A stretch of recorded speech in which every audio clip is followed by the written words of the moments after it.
Hey, everybody, and welcome to the Meeting Protocol Monthly Podcast, where we chat with some of the coolest people in the business and bring you useful and relevant information about what's happening in the world of meeting planning.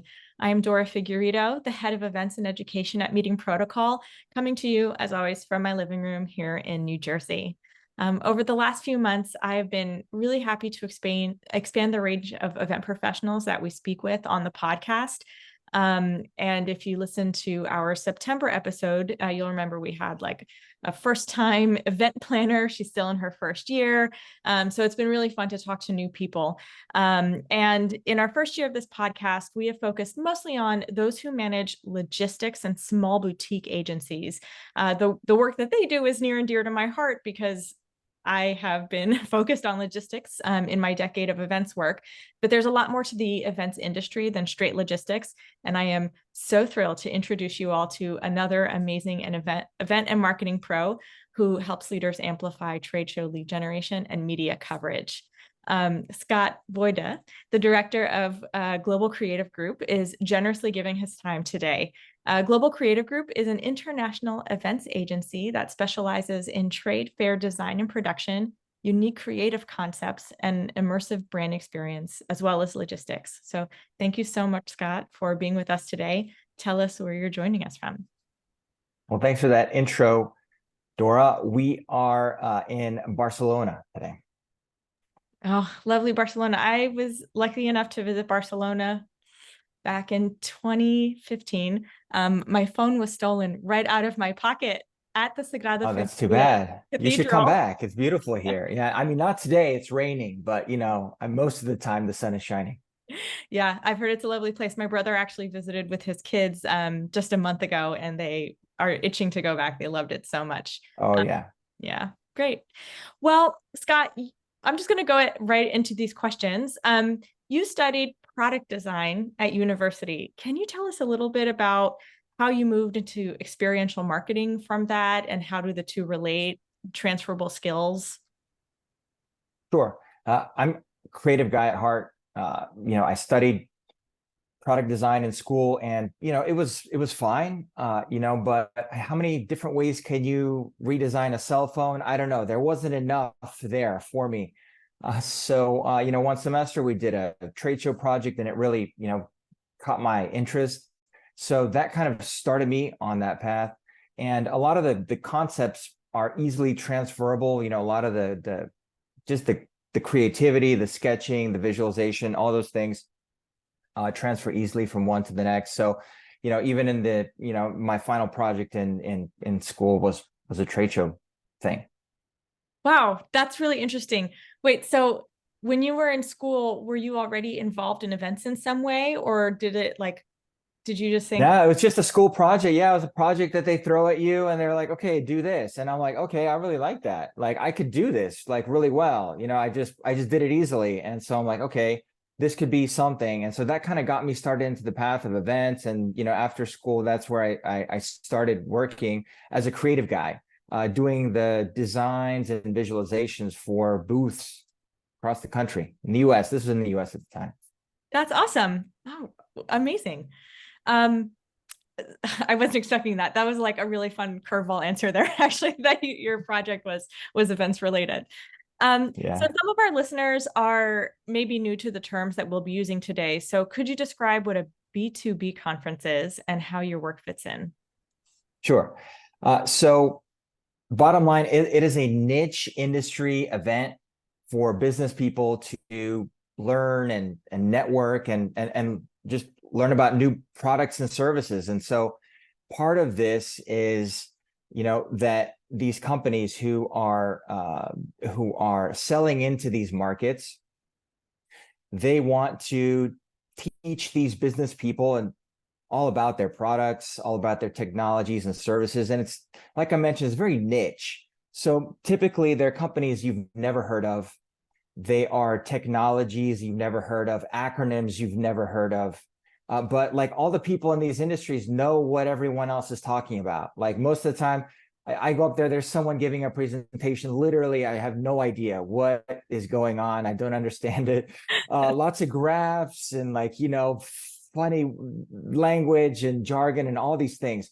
But then the presentation is over and everyone's clapping, like it was really awesome. It's like, okay, people are looking at these products and you have no idea even what it is, like very specialized things. But anyway, the idea behind it is that there's lots of very smart people who get together at these very highly specialized events, and there are companies who are selling into this market, and those are the companies that come to us. They rent some space at a show. Let's say, they have maybe a 20-foot by 20-foot space.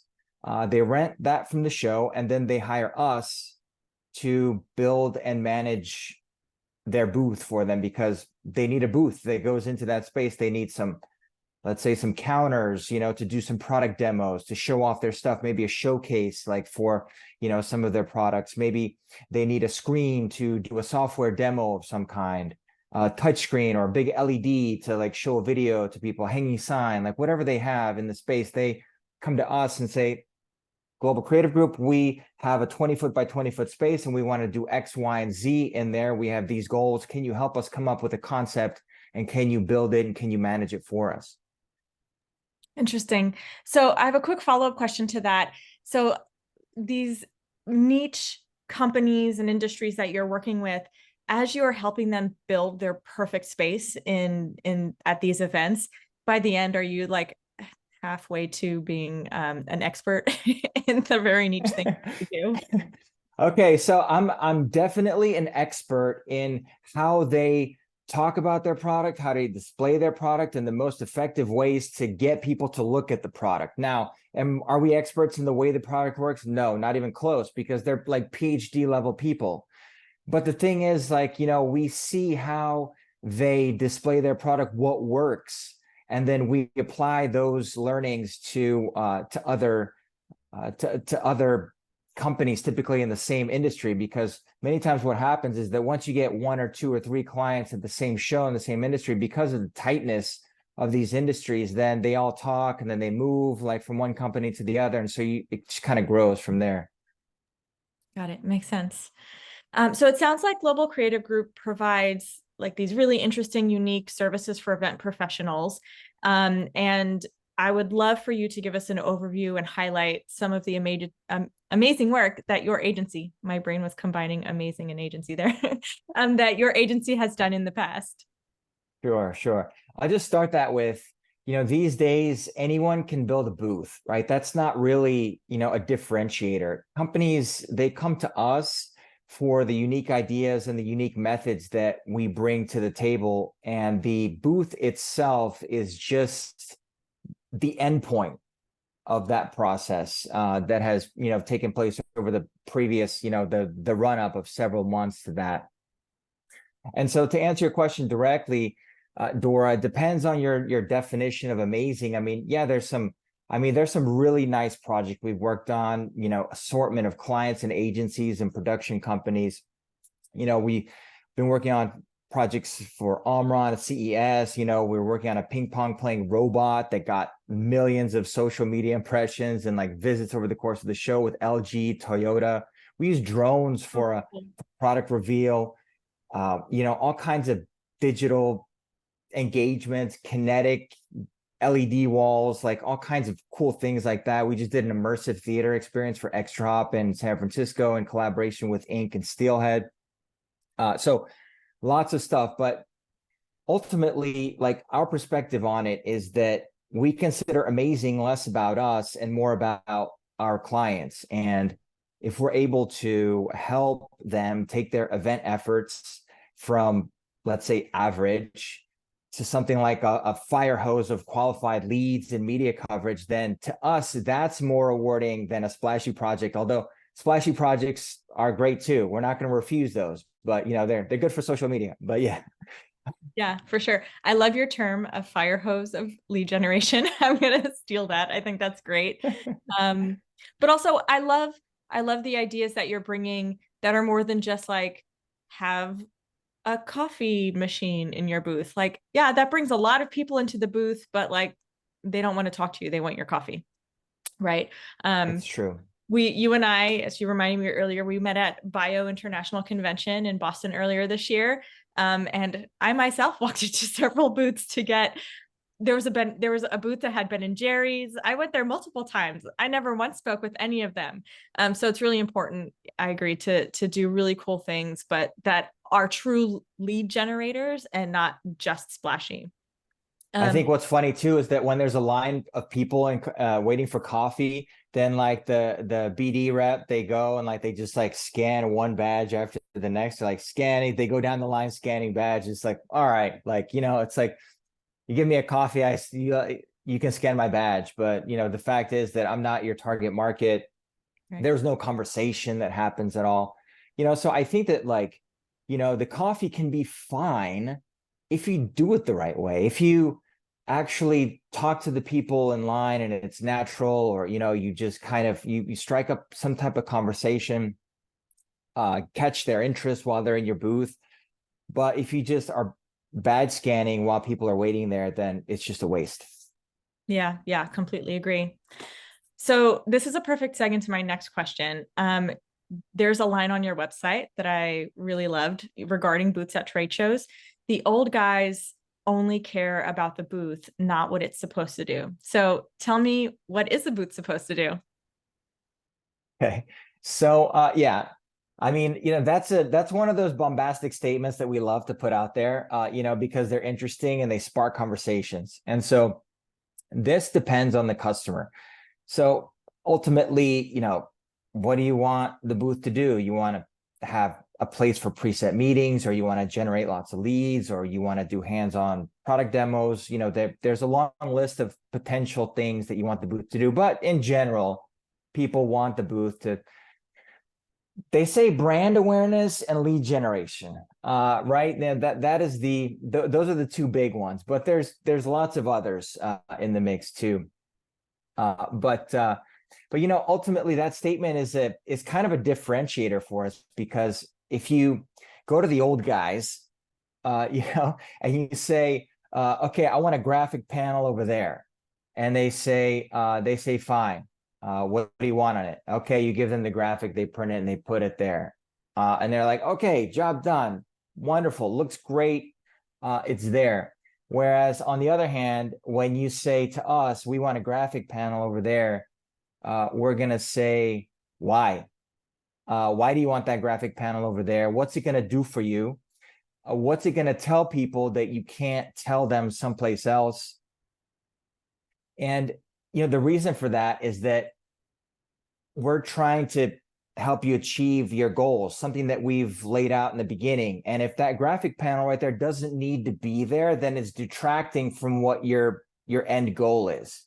Get rid of that graphic panel. If you want that message somewhere, maybe put it on the main graphic, or put it in your somewhere else in the mix of literature out there, or digital assets, and keep the booth open and clean. It's going to be much more effective that way. So we challenge you. But then also part of the issue is that many event managers have the problem of there's this tendency to try and please everybody internally. There's lots of competing interests typically at these shows. There's, you know, upper management, there's like the product managers, there's like everyone wants their product shown, everyone wants their message out there. So it can be difficult, especially over the course of a project, to stay aligned. But that's kind of where we come in and be like, hey, listen, you've already got like 5 of these demos here. Like, are you sure you need a 6th one? It's like when we're talking to Toyota, it's like, yes, okay, but like, put the green one in there. We've already got 3 of these in here. Yeah, but what if they like the green? You know, then we're gonna, you know, there's too many cars in the space. Get rid of it. Like, you know, nobody likes a cluttered space. Nobody likes getting hit with 15, 20 different messages at the same time. Just pick one message, hammer it home. Pick a few key products and just keep it simple. Don't try and do too much. Yeah, I think that the stakeholder management issue here is key. Like, you really hit the nail on the head, because in my own experience, it's like, okay, so I think there should be something, but then my marketing director thinks something else. And then the BD person is like, well, and then my CEO is like, okay, you're all wrong, and here's why. Um, so yeah, there's a lot of differing opinions. So having like a real true professional who has deep experience, not, like I have experience with my own booths and I have opinions about other booths I've seen, but like you've seen what's worked for a lot of companies. And so your perspective is really valuable there. Well, we get, I would say this, like as external people coming in as a consulting agency, really, that's kind of what we are, a creative consulting agency. Sometimes like what we say actually goes farther than like what like internal people say, because they just, okay, we're paying these people how much? Okay, like they must be experts. Like we're gonna, let's listen to what they have to say. I mean, it doesn't always work, right? Because it's a collaborative thing too. It's not just what we say. It's like, okay, we've known some of these like general principles that taken over time, like this works and that doesn't. But like there's always exceptions to it. And every company likes to display their products and their services in their own unique way. So we kind of combine forces on that. But what we do like to do is just there to be a collaborative back and forth. And that's kind of what we look for in our clients. Yeah, that's true. Collaboration is key, right?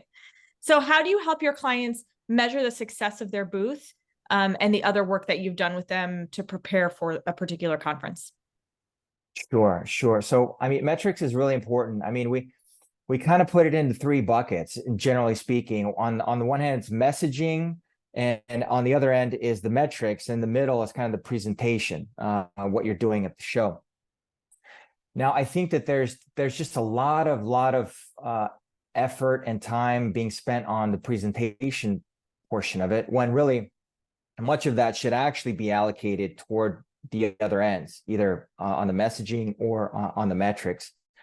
Metrics is really it's like just been abandoned for the most part, because it's so difficult, right? Like, doing metrics on like pay-per-click ads and like other types of digital marketing is easy, right? It's just automatically there. But like, how do you measure the value of this booth? Like maybe this lead that you're talking to actually has visited your booth 3 or 4 times over the past 2 years. And then finally, a year after that, they're buying. Like, okay, where do you allocate that which show? Like, how do you measure those things is very difficult.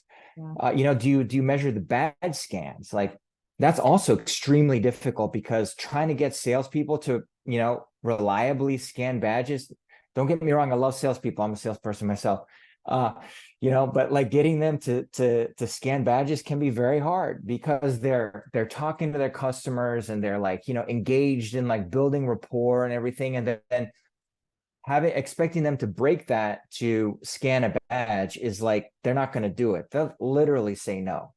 And so you pay all this money for the booth, and then you look at the lead generation numbers, and you're like, man, like this is just, it's not great.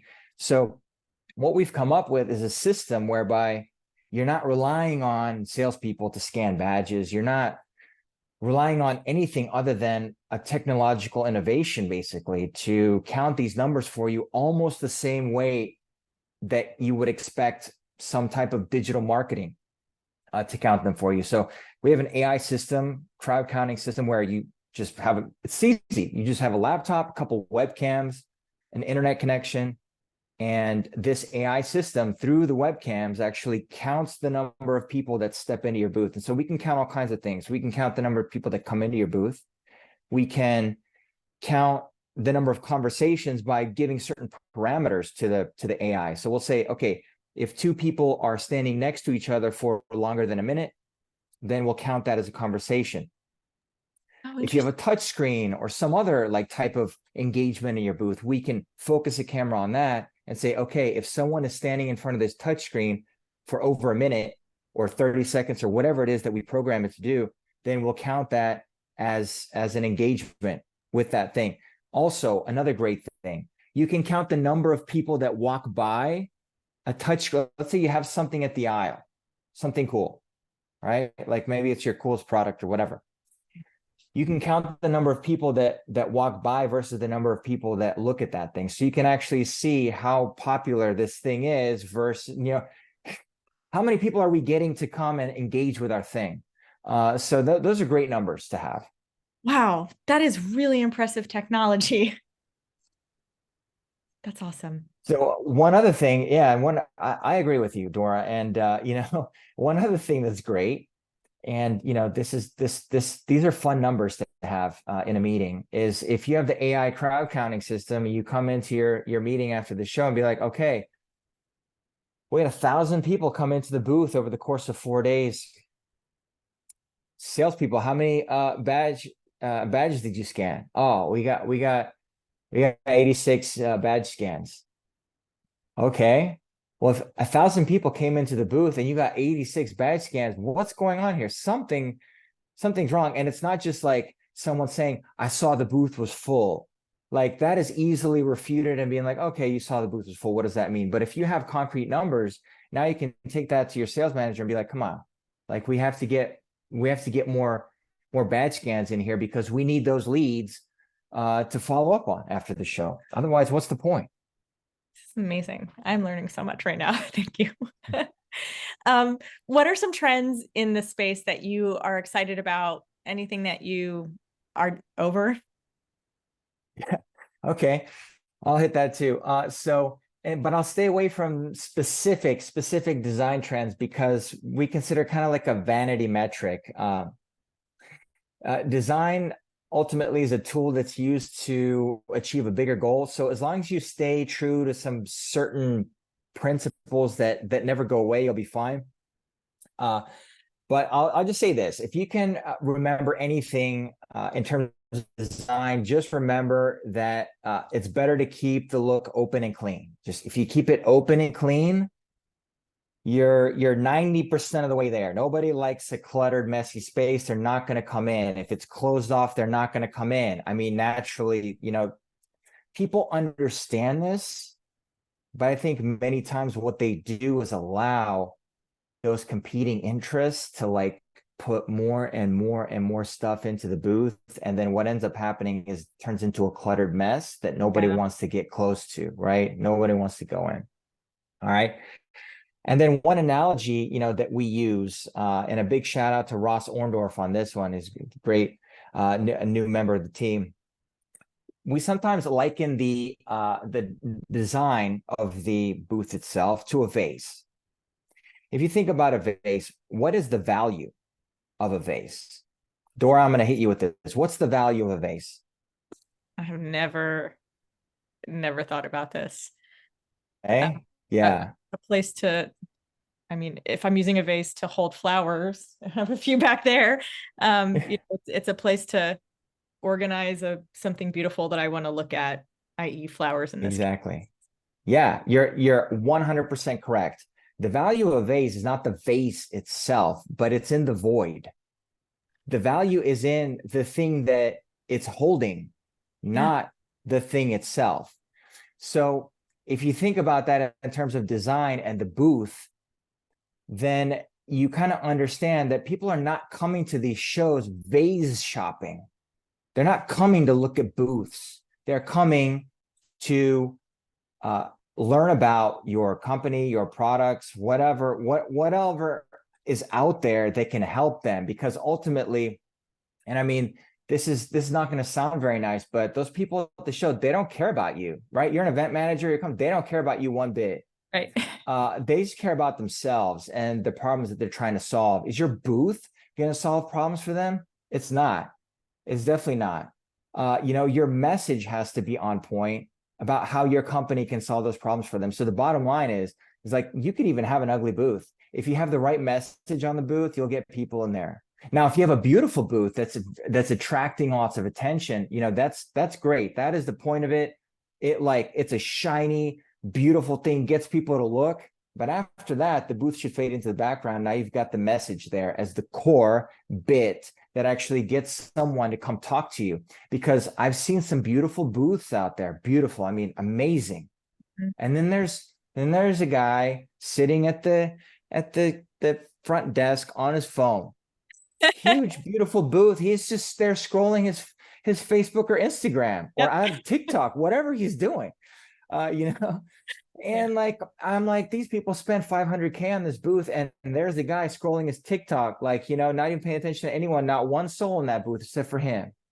And so like, I look at situations like that. There's so much waste that's there. So what we want to do is avoid that, and then and then what we can do is just then talk about some of the other trends also, Dora, like that are out there. So that was kind of a little bit of a tangent, but you asked about trends. So we can hit on some of these physical design trends that are out there, and also some that are not as good. So in terms of digital, so big LEDs, that just makes your booth look a lot more modern. If you have a big LED screen, a simple look, big LED, you're going to look pretty modern. If you want to take that up a notch, right now we're doing some kinetic LEDs. So like the LED panels themselves are moving in and out and like in patterns and programmable and stuff. So Wow. that's kind of the next level of these LEDs right now.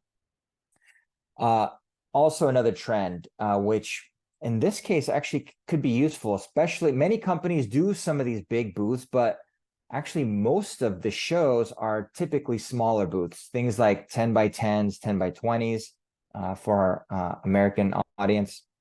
If you're managing many of these, getting an immersive experience going in a 10 by 10 where you have 15 other 10 by 10s right next to it is difficult. Right. So these AR and VR headsets have been, very useful because they fit in a suitcase and you can easily bring them on site. You don't need labor to set up anything. So those have been useful for some of these smaller booths as well. Some other trends in terms of planning is that, and this is kind of an interesting shift that we've been noticing. So back in the day, this is a long time ago, maybe, I don't know, 15 years ago or even longer, there was, everyone would buy their booth. You'd buy the booth, Yeah. you'd store it somewhere, you'd ship it around, get banged up and stuff. And then after a while of that, then the rental thing kind of caught hold. Then everyone was doing the one-time use booths. And so they'd rent everything. Even stuff that was customized for them, they just rent it, and it would either get trashed after the show, or then the exhibit company would reuse it for something else. Yeah. So, that was the trend. But now what we're seeing is kind of a halfway return to something in between a purchase and a rental, where the booths are being purchased, but with a contract for multiple shows. And so what this does is then decrease the per show cost. And so, and the reason for that is that the cost of rentals has gone up so much. The cost of renting a booth has gone up so much to where it's not really that much less to rent a booth than it is to just outright buy it. Yeah.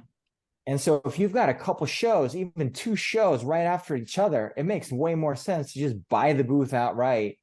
Yeah. And then after that, do whatever you want with it. Maybe just save a couple pieces that are the key pieces of that, and then either trash the rest or donate or whatever you want to do with it. Yeah. Yeah. Awesome. Yeah. I mean, that last point you make, I think that we could probably have a whole other podcast about waste at events. That's a hot topic in the event industry It too. is. It is. And to that point, we're right now in the middle of CPHI planning. CPHI is a show in Barcelona.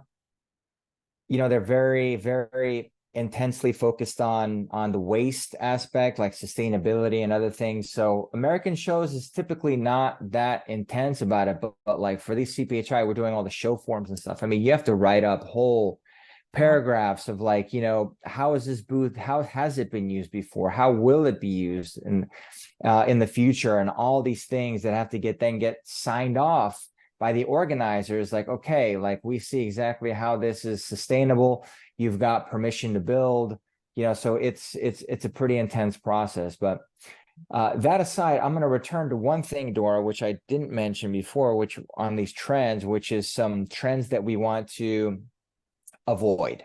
Okay. And Yes. and this is this is a big one. This is a big one. And it's a trend that should go away, but never actually does. And what that is the blandness of messaging. And so, I'll explain this a little bit. So I've talked about how the booth itself isn't that important for getting the customers convinced about your product or service. It's good to get them, visually, get their attention visually, but then after that, your message has to take over.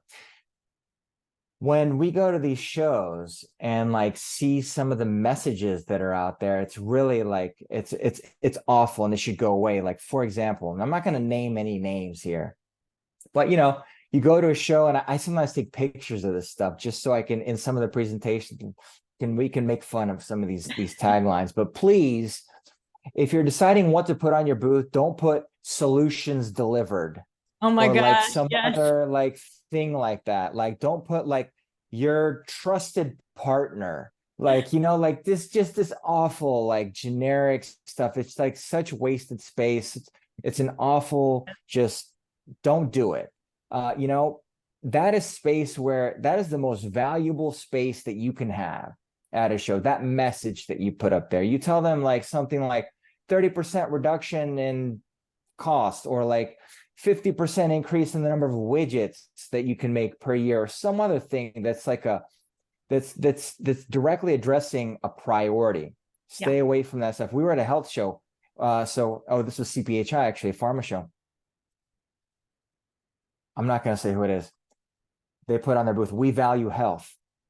Like, oh, No, you duh. do? Okay. You value health. Well, you're at a pharma show. Like, I would hope that you value health. Uh, it's like that kind of stuff. Don't do it. Yeah. This I'm starting to feel like we should charge people to listen to this podcast because you are giving so much good advice here. I feel like you're giving us a free consultation here. So thank you so much. And a good laugh alongside with that. So we're down to our last couple questions here. I wanted to ask you a little bit about swag at events. I have more coffee cups and bags than I can count. I have bags from companies I don't even remember. And so how do you feel about swag? What are unique alternatives you are using with your clients? Yeah. So we don't have any problems with swag. Ultimately, swag is just part of it. Like, it's the show culture. There's just a certain history there. People expect it. People give it out. Like, it actually works. So the bottom line is that, like, yeah, maybe there's a better way to do this. Ultimately, there may be, but I'll say this, like, one of our clients, they have these panda plush toys that they bring, and like that, like, everyone is stopping by to get that. And like,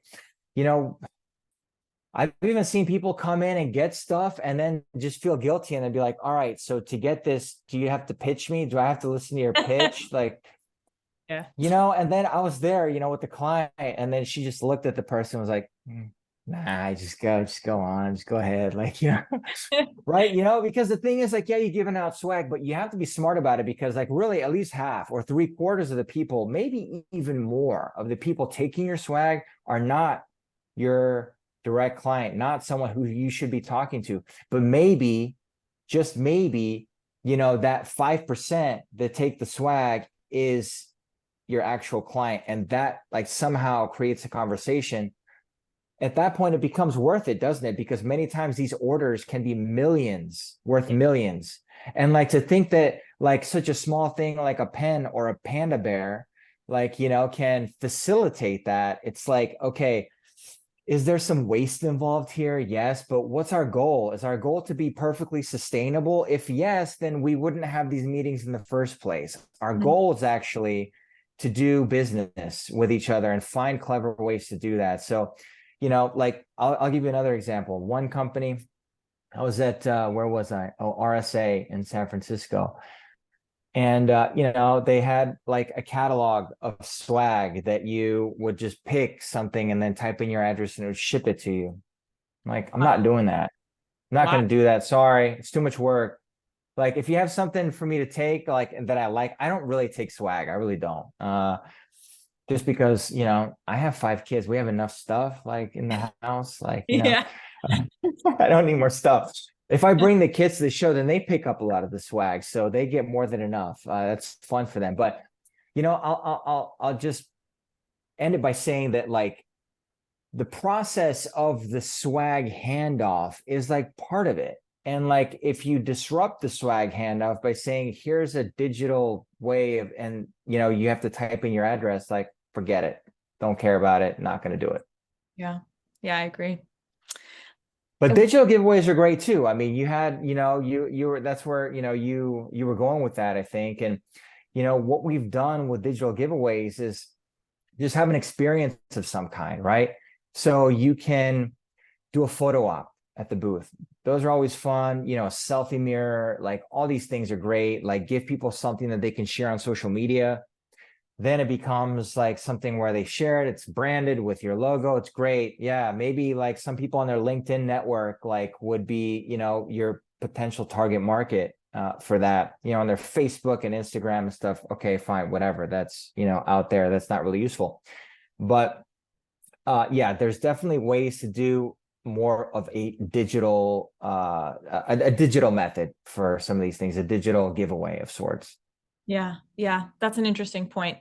Um, did digital giveaway. That's something I'm going to think on. Okay, we have reached our last question. And this is something I ask all of our guests. What's the coolest event that you've been to, either as an attendee or as the planner or producer? Mhm. Great. And I will hit this with an event that is neither one of those things actually. And so my for me, the most interesting event out there is Burning Man. And just the logistics of doing an event like that, just the all the coordination that has to happen to that. And like even the fact that it, going there has such a high price tag and like so many people still come, and just the way that it's built a culture like Yeah. around it, it's become its own thing. And I contrast that with the very sterile type of business events that like we work on, and it's just like totally night and day. Now I'm not saying let's turn the bio conference into Burning Man. That would, Maybe we should. but maybe we can take some elements from there, like I'll tell you what, like, these business conferences, many of them can feel very like stiff and stodgy, lots of people in suits. Okay, fine. If you wear a suit, fine. Okay. Like I'm from California. I don't wear a suit. And I'm a bit more relaxed out there. I'm also a creative guy, and I'm also not like some, I'm not trying to do deals at the show typically. I'm not there trying to close deals like many of them are. So I'm in a different category, I'd say, than like most of the people at these shows. That said, there is definitely something to say for like just everyone kind of letting their hair down a little bit more at these events, and understanding that we're all just people. Like we're talking about products, we're hanging out, like we're learning about new things.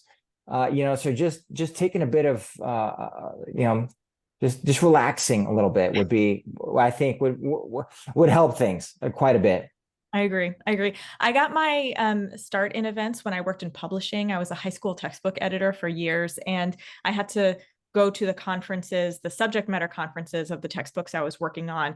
And I worked on a handful of biology textbooks and chemistry textbooks. And those science high school teacher conferences were so much fun.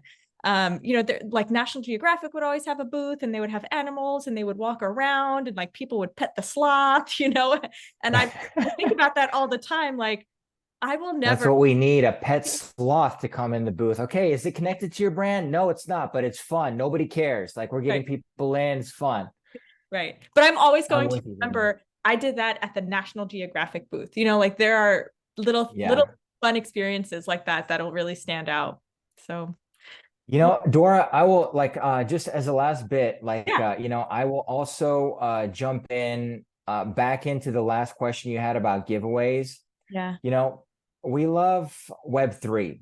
And so Web3 NFTs and things. So I'm thinking none of our clients have done this yet, but as I was thinking about what could you give away, you could give away an NFT. And I'm just thinking outside the box. If you give away an NFT either before the show for special access during the show, or give it away during the show for special access after the show.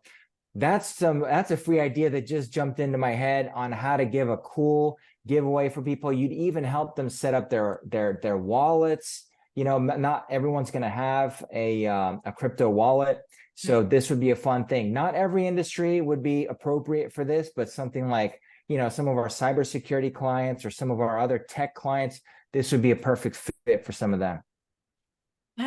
Yeah, that is really good. And that's why you are an expert and amazing at what you do and why your company is so great, because you're thinking outside the box with those things. Yeah. Thanks, Dora. Yeah, no problem. Well, it's only 9:40 a.m. for me, and I already know that this is going to be the best 40-minute conversation, best conversation I'm going to have all day. So, Scott, I have so enjoyed talking to you. I hope that this is not our last conversation. I definitely want to stay in touch here. And for those listeners who want to learn more about you and your work, where can they go for more information? Sure.